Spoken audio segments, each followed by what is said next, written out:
I have never read a book before that is so confusing, yet so emotionally charged that kind of makes sense but doesn't at the end and completely enraptures my attention and my heart.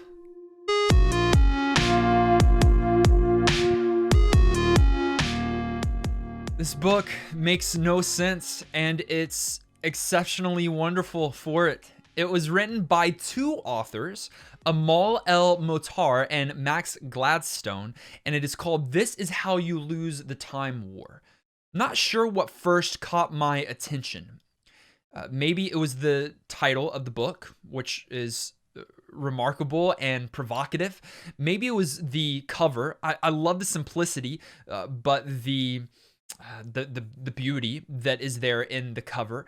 Maybe I had seen it on a list. I found it at my local library and gave it a go. And honestly, for a good portion of the book, didn't know what to feel. In fact, someone had asked me as I was reading, I was maybe about halfway through, whether or not I like it, and I didn't even know. I didn't know what to tell them.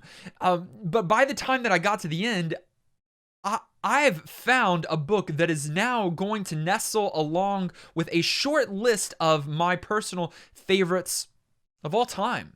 This Is How You Lose the Time War is a wholly unique story of two agents from rival agencies set far in the future, I guess, when they were created, but they are hopping all throughout the timeline, manipulating the timeline in order to thwart the efforts of the other agency. And we've got the two best agents in the business, Red and Blue. That's the only monikers that we know them by.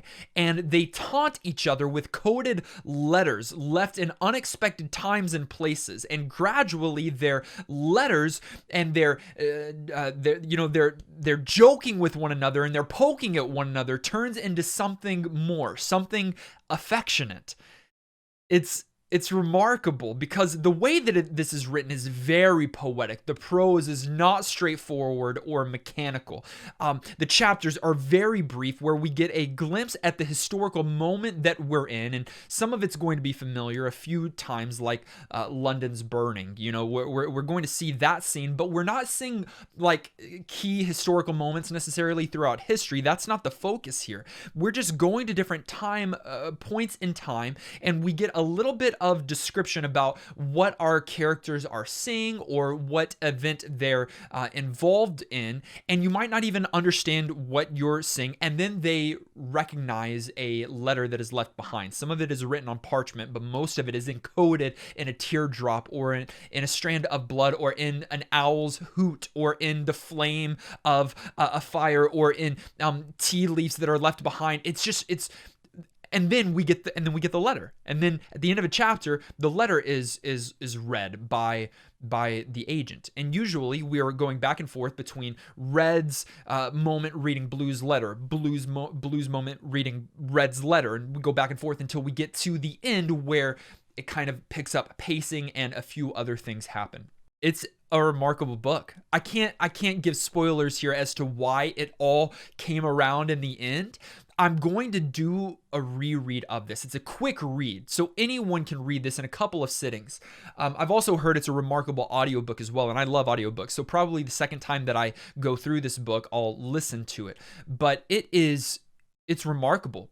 I understand how it's going to divide its readers, and because it is not normal, and it takes a lot to commit to because it is so foreign at first. But there's something about time manipulation and time wars, and I was really intrigued with what the author was trying to do. All of those things wrapped up together kept me reading, even through the prose that really didn't make much sense to me.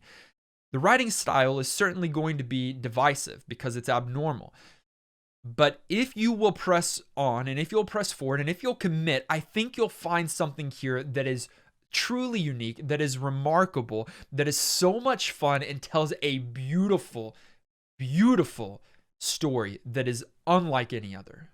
If you like time travel, if you're a sucker for beautiful poetic prose, and If you like kind of a mystery in the very nature of what you're reading that really does have a satisfying payoff, then maybe this book is for you. It's very sci-fi. I give it 5 out of 5 stars. Again, it fell into my upper echelon of books that I've ever read before. Definitely grab a copy of This Is How You Lose the Time War if any of this intrigues you whatsoever. And then please let me know if you've read this book down in the comments below. I haven't yet been able to talk to anyone that has read this book.